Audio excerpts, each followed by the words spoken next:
All right, we are live. I appreciate everybody for coming in. We'll wait just a second for a couple of people to join, but I'm definitely excited to have you here, Ben. I know we haven't actually gotten to speak or even really do this yet, but first time is going to be memorable, I think. I'm very excited to have you here. Yeah, for sure. No, happy to hang out, discuss this. I've been talking about it a lot just around the facility here in Charlotte, and definitely something about that struck a chord with people, either Absolutely. positively or negatively. Probably one of the more controversial posts that I put out. What's Wasn't intending it to be controversial at all. I was just like, no, just trying to make a point, and got some very strong reactions on no, kind of both sides. you absolutely did. All right. Well, let me introduce you real quick and then we'll get going. Thanks, everybody, for tuning in. I'm here with Ben Brewster, the CEO and founder of Tread Athletics. He's one of the top pitching coaches on the East Coast, in my opinion. His website gets tons of views. He's helped a lot of kids and professional athletes throw a lot harder, both boys and girls, I believe. And recently, Ben put a tweet out, and he was talking about specialization in sports, okay? And a lot of people, if you watch the NFL draft, they'll talk all about how these NFL guys played multiple sports in high school and college or different things, and it's kind of really championed as if you want to become a great player at baseball, softball, whatever, that you should play multiple sports, and that may not actually be the case. So the other day, Ben said, quote, "If you're in high school and you know you want to play baseball in college, I can think of exactly zero convincing arguments to be playing 2 or 3 sports year round. Can we stop pretending that practicing basketball makes you better at pitching?" I mean, I agree with it 100%, but a lot of people didn't. I mean, you got almost 100 retweets, tons of almost 1,000 likes, tons of quote tweets, and a big discussion going about how you were right or how you are wrong. So, can you explain a little bit more about what you meant and why you put that out? Yeah, so obviously, first off, not trying to be super controversial with that post. Genuinely, there's a frustration at times when we do work with high school athletes, and they say like, "Look, my main goal is to play Division I baseball or Division II baseball," and they're not necessarily on track to hit that goal, and they're coming to us and they're like, "I want to do everything I possibly can to hit this goal. I need to gain 6 miles an hour, 5 miles an hour, whatever the case may be." And then they go and they're in football season or basketball season, and you're like, well, how's training going? They're either training at 9 p.m. or they're missing sessions. How's nutrition going? This kid who needs to gain 30, 25 pounds in the off season. Oh, well, I'm burning like another 1,500 calories at basketball practice. So, I actually lost weight this week, or I don't have time to get my calories in. And so there's all sorts of issues that arise, not even kind of factoring in the competing demands of, let's say you're just playing basketball for the sake of the argument. You're running around for 3 hours a day, 4, 5, 6 days a week playing basketball. That's a competing adaptation, a competing signal that you're giving your body. If at the same time you're also the kid trying to put on 25 pounds, trying to build yourself to be a more fast twitch, explosive athlete. So we can get into the advantages of playing multiple sports, and there are advantages, but that's kind of where I was coming at it from. Is, hey, a kid who comes to me and says like, I want to be as the best at one sport as I possibly can be, and then his actions just don't really align with that. He's spending his entire off season basically not focusing on getting better at baseball, but doing a bunch of other sports. So again, not talking towards the majority of high school athletes. I actually put together a little blog post, which I haven't released yet, but I want to just read from this, just kind of make this point a little bit clearer. So I wrote, a big reason this topic seems to have upset so many people is a lack of context. In other words, not understanding who I'm talking to. What I'm not saying is that all high school baseball players should quit every other sport. And I'm certainly not advocating that youth athletes should either. There is value to playing other sports, as we'll get into below. There are also quite a few drawbacks, depending on the context. So who am I actually talking to? There's a specific group of high school athletes. Let's call them the 1%. These aren't the majority of players who know they won't play in college. They should optimize their high school experience because this is where it ends for them. These also aren't the stud athletes who want to play in college just because baseball happens to be their best sport, but they equally value their other sports as well. For this tweet, I'm talking about the players who want to uncover every bit of their potential within the sport of baseball and take it to the highest level possible for them. The 1% aren't optimizing for fun. The 1% aren't optimizing for a general base of athleticism, which they already acquired over the first decade and a half of their life by playing many sports. The 1% want to know what path will give them the highest chance to reach their baseball goals. When deciding whether or not to specialize, this is the group I'm talking to. And if you're enraged by my tweet, you probably aren't the 1%. So if the above doesn't apply to you or your son, continue playing multiple sports. And if he's talented enough to play college baseball while training 1/3 of the year for it, keep doing so. Not everyone's goals need to be to squeeze out every drop of baseball talent they can by age 18. However, this was my goal, and this is the goal of most of the athletes who seek us out for training. For most of them, they simply can't allocate the same level of time and resources to their baseball-related limiting factors to participate in competition of any type year-round. And this includes year-round baseball competition and showcases, which I don't advocate at all. This type of extreme approach is necessary if peak performance is the athlete's goal, which is something every Olympic gymnast, swimmer, weightlifter, etc., figured out long ago. We can talk about that as well. Most of those, any Olympic hopeful is not playing, 3 sports year-round. Once they decide to focus on that extreme goal, they're all in on that extreme goal. Is it psychologically healthy to pursue one endeavor above all others? That's up for debate. We can certainly talk about that. What's not really up for debate is that becoming the absolute best version of yourself in a given sport requires an uncomfortable level of laser focus and thousands, if not tens of thousands of hours.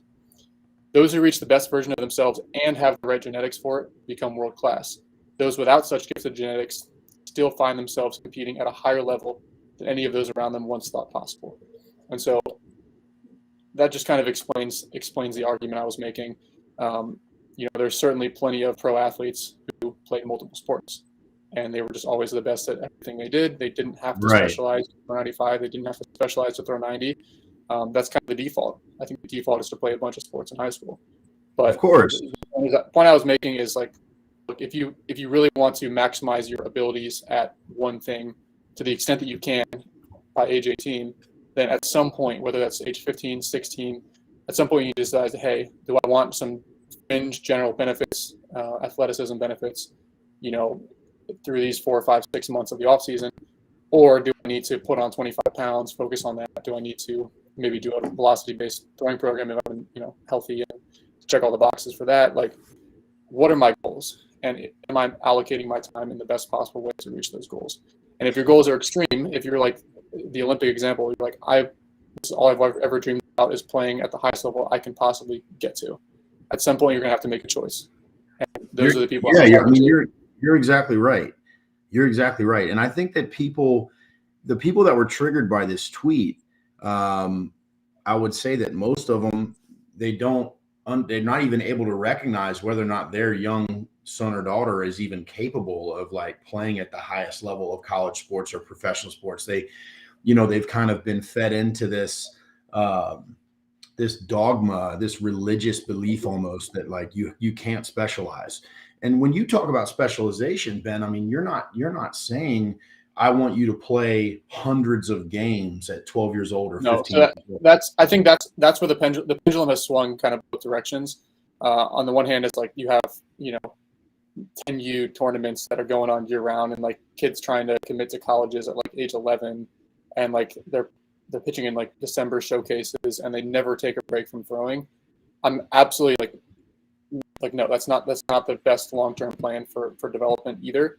But then the flip side is like, well, you play 4 or 5 months out of the year for baseball, and then you take like 6 months off from throwing to be like super conservative, and you play football and you play basketball, and then you're really just not putting a ton of hours into your actual craft, into the skill of your sport.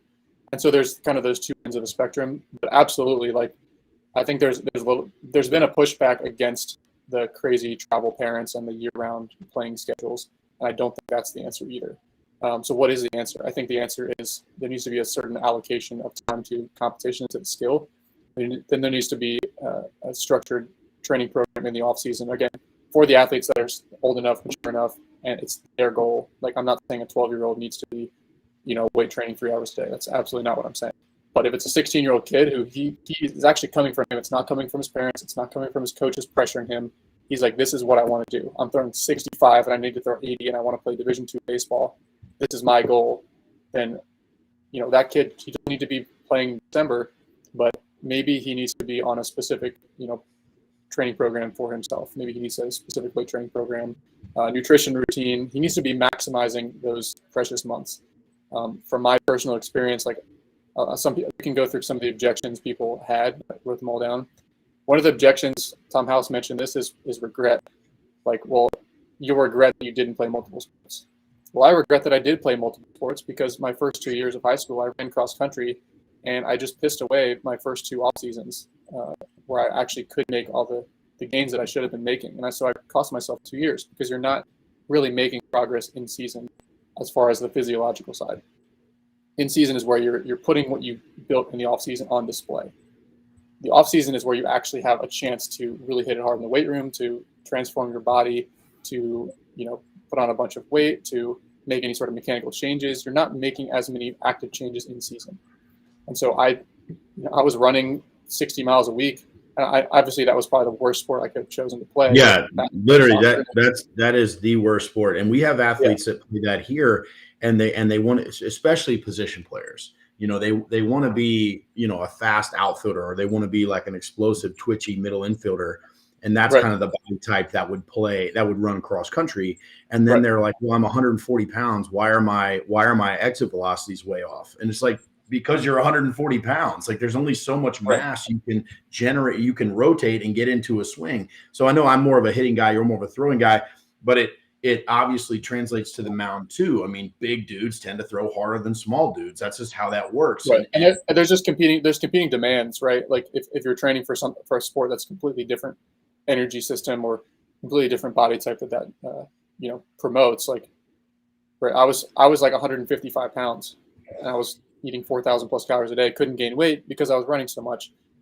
And I would always try to figure out, like, well, winter break would come along and I would put on 10 pounds because I actually dropped my caloric expenditure, but I was still eating a ton of food. Like, wait, why did I make all my progress over winter break for these past 2 years? And then you like do the math later on. Like once I was in college, I was like, so I graduated high school at 185, 6'3", 185. But 6'3", 185, like sophomore year of high school. It took me 4 years to go from 155 to 185 because I was just so poorly allocating my time. Now, there are arguments, like people brought up, because I put this on Twitter as well, like, well, you also just didn't really know what you're doing. And that's true. I didn't know what I was doing. And that's part of it. Like if I really understood how to track calories when I was 15 years old, if I really understood some of this stuff, I could have still made better progress. Sure. Well, but I say this all the time at my building. Like I didn't have a me.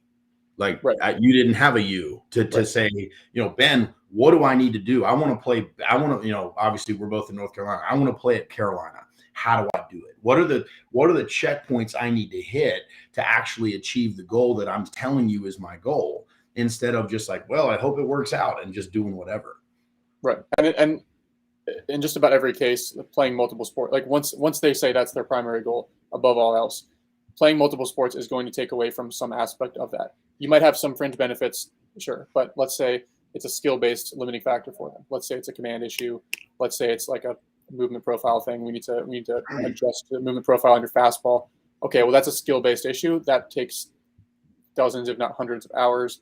Okay, can we allocate some of those hours in the off-season? Inevitably, some of that is going to be taken away from if you're playing multiple sports. Okay, is it a physiological limiting factor? Do you need to put on 40 pounds? Do you need to, take your vertical jump from 18 inches to 30 inches? Like, do you need to become increase more rotational power? Like, if it's a physiological issue, well, now there's competing demands. You're burning 1,500 calories a day of basketball practice. You're training the aerobic energy system. So that's an issue as well. Like almost any issue that we see that's holding a guy back from the best version of himself, the answer to fixing those issues is not do something completely unrelated for fun, 6 months out of the year. So again, I think there's a ton of value to playing multiple sports, but I think the primary values can be derived from like age 4 when they first start playing multiple sports to like age 15. I think that's when the vast majority that the athletic base gets built.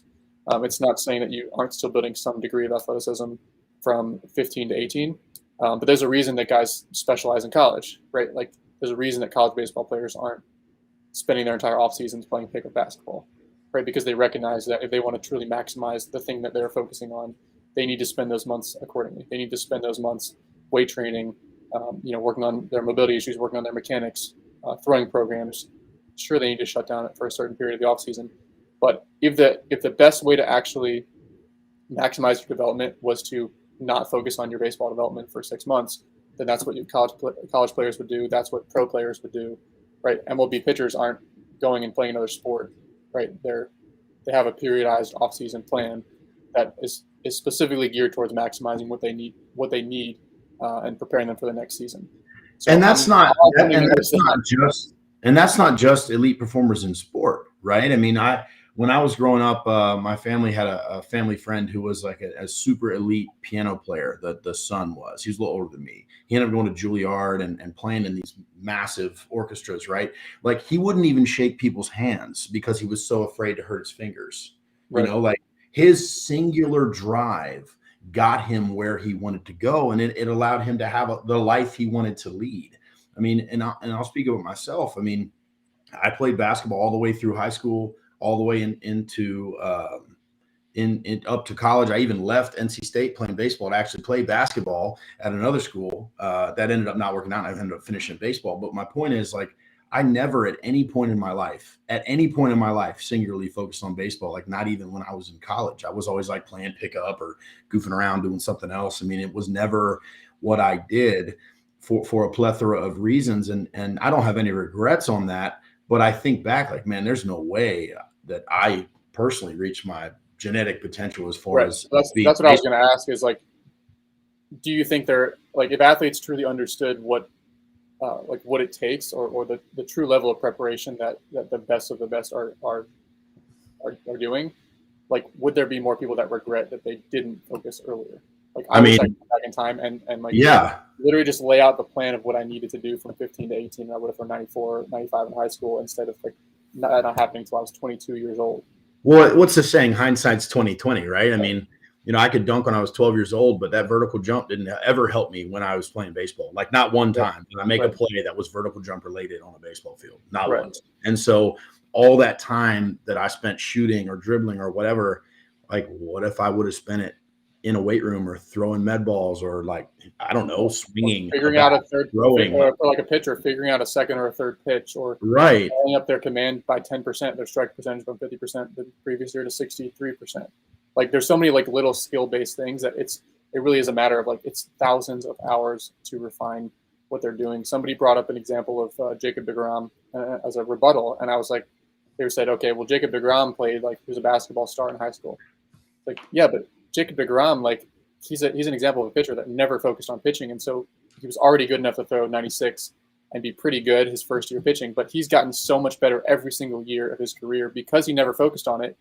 What happens if, you wind that back and now he's like 3 years ahead of that development curve. Okay. Now he's a young type guy, like year one instead of like year three.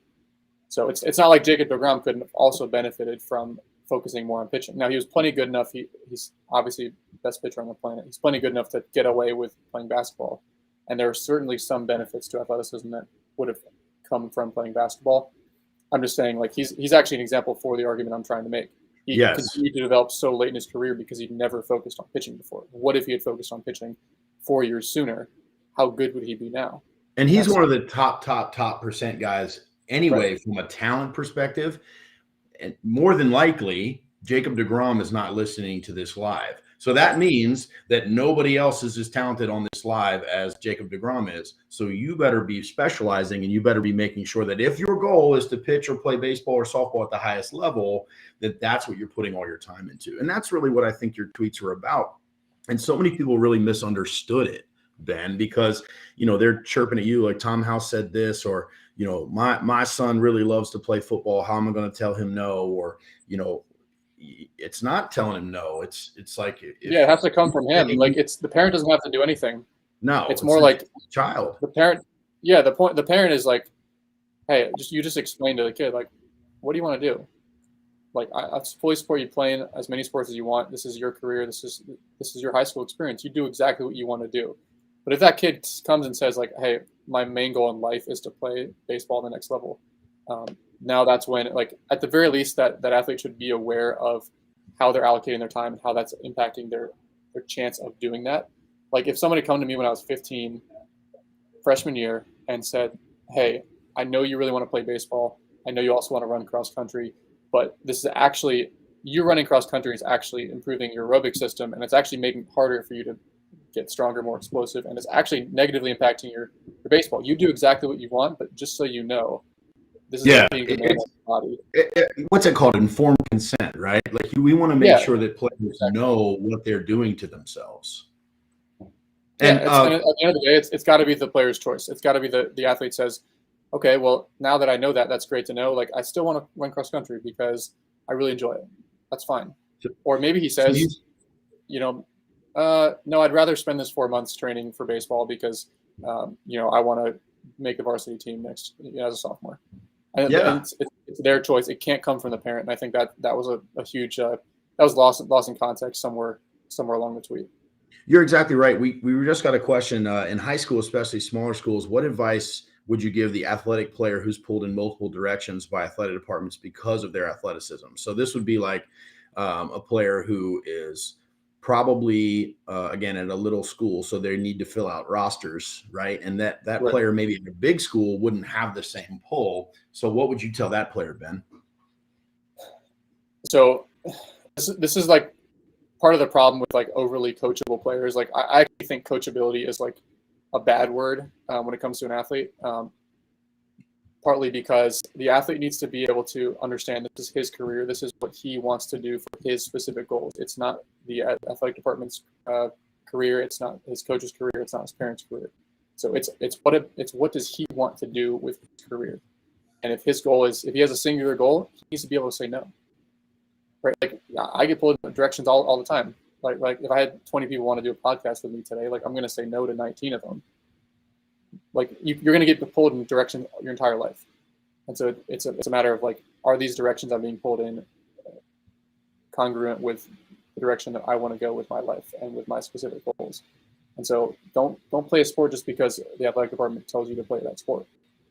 It's your goal. And I think that the ability to say no is a super underrated skill and a maturity factor that a lot of players simply just don't have. And you don't have it by default though, right? Like at 15 years, you develop the ability to say no. You develop that over time as you get busier, you have more obligations, you have more responsibility. You're forced to say, you have to make choices between different things. You have to say no.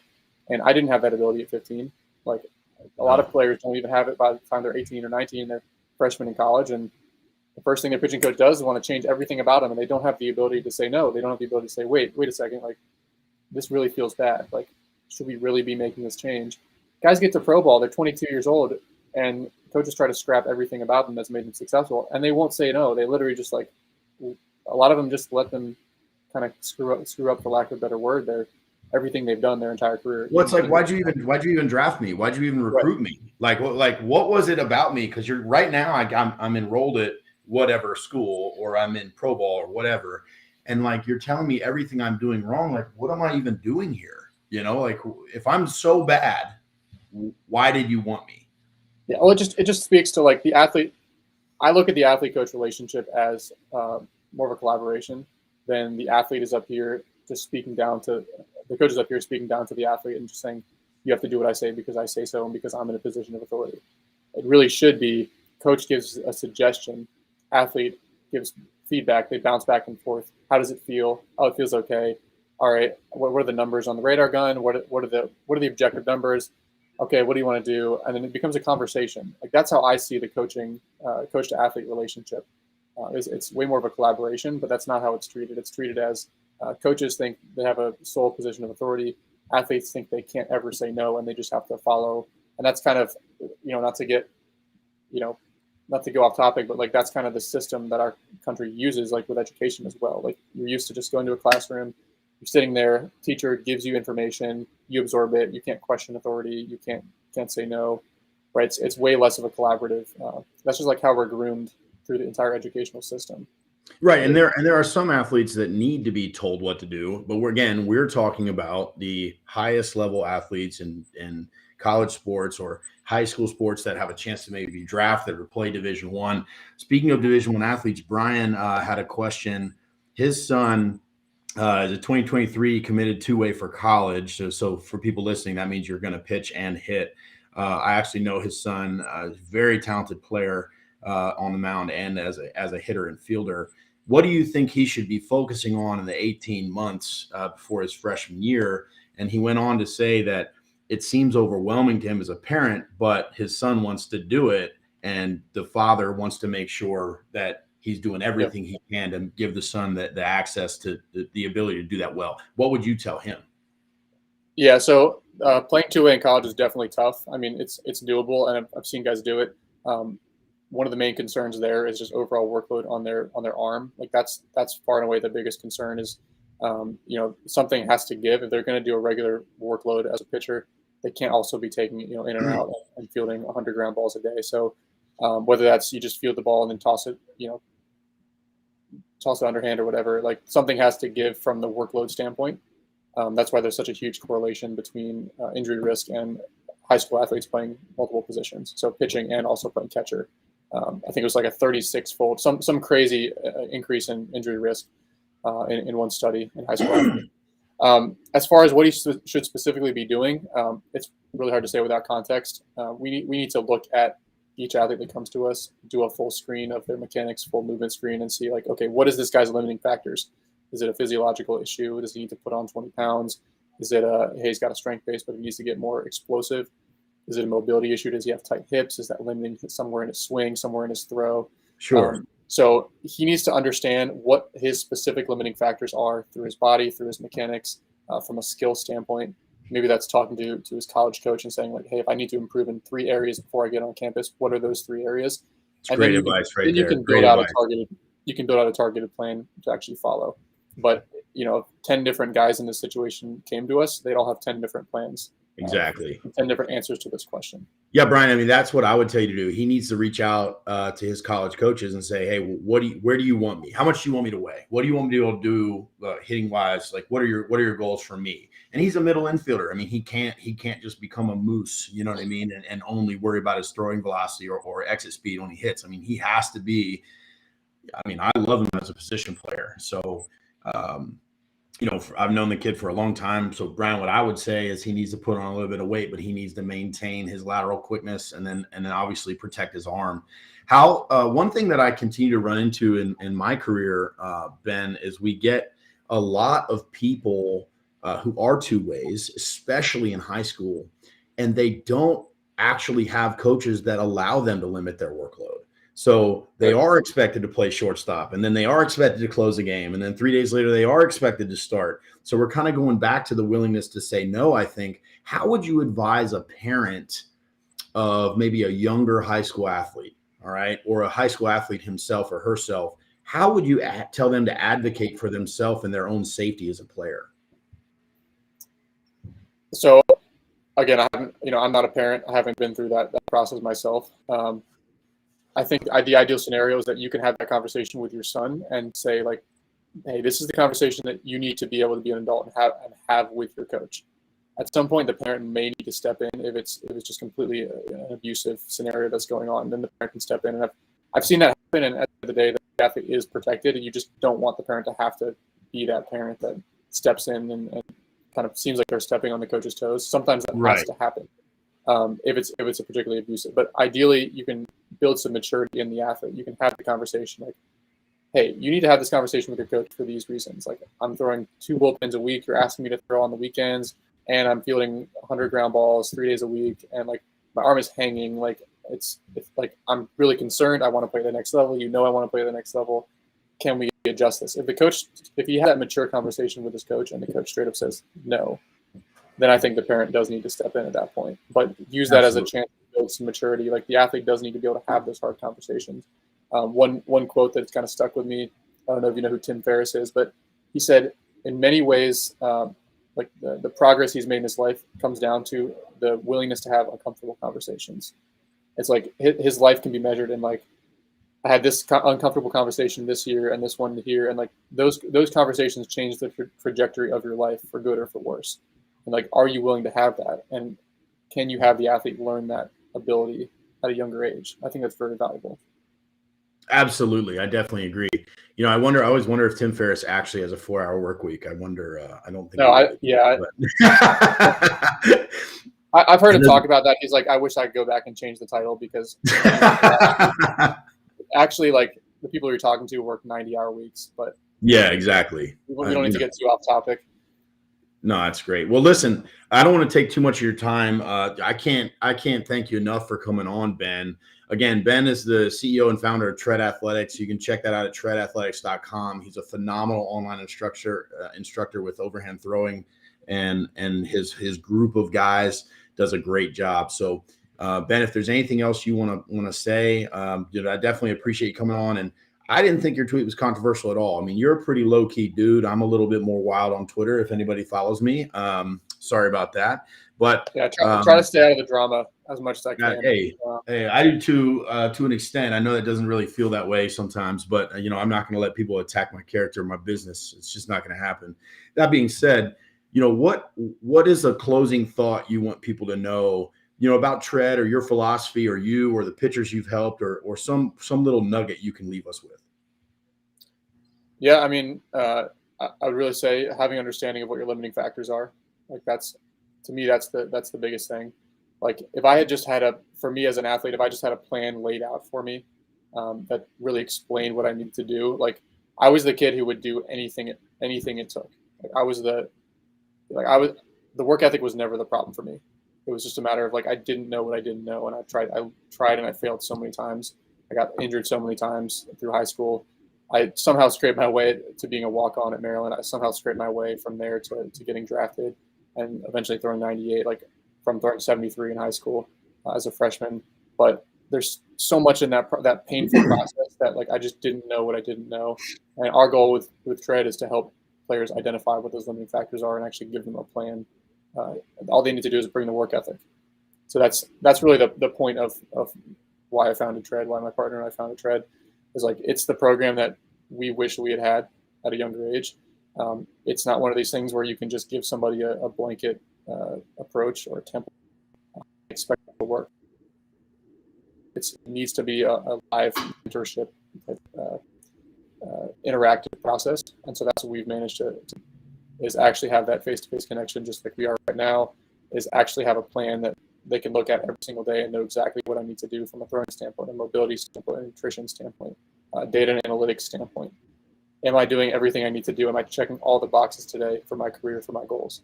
So again, it's what we came up with for what we wish we had when we were that age. Again, I'm not big on self-promotion, but that's kind of the 60-second version of Tread. Happy to field some calls, emails, anybody watching who just has issues. Whether it's a parent, their son's struggling with something, whether it's an athlete, they're struggling with something.